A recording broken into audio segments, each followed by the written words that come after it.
दरूद व सलाम के नजराने पेश करते हुए आइए नबी पाक सल्लल्लाहु अलैहि वसल्लम की शान में अकीदत के फूल निशावर करते हैं।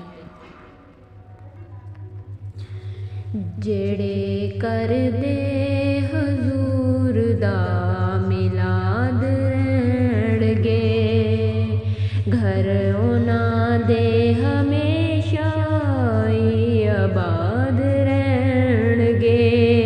रोज़ा वेखिया हजूर दा सरवर आ गया, ओदे दर दे नज़ारे सदा याद रहणगे।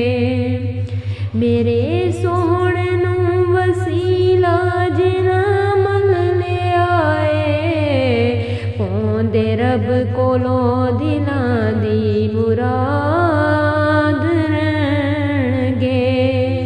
जिन्हां जशन मिलाद कीता नबी पाक तेरा, गमां सारियां तो सदा आज़ाद रहणगे।